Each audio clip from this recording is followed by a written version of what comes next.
Ana!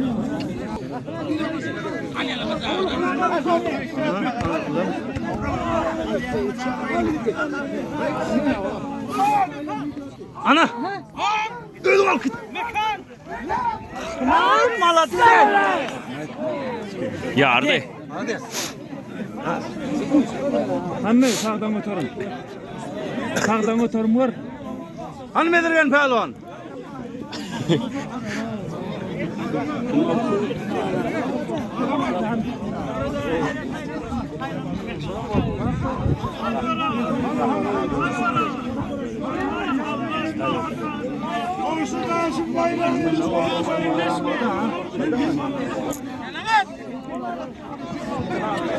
Bir gol öldü ya saklan.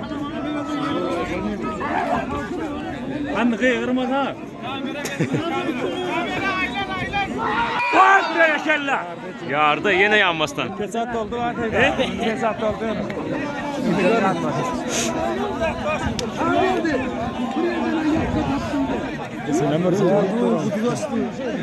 Bunu yapmakta hiç görevli. Anne. Evet.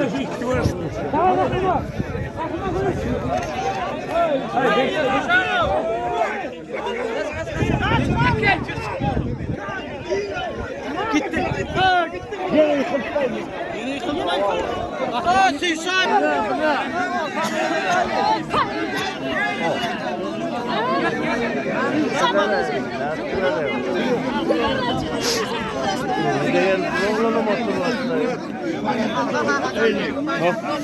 Hey, atak elmayla.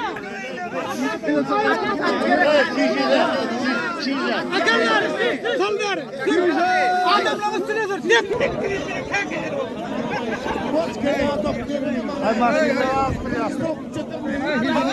Tabii. İzini de Murat, izini. Bilmem ne kadar. Ben oturuyorum. Hay oturuyorum tabii. Hay oturuyorum. Yalan istendi. Yalan. Yalamaz havada. Al şunu. Hani koraksana. Hay benim reklam oldu. Yo. Sen ne dedik? Yemek partisi. Hava hava.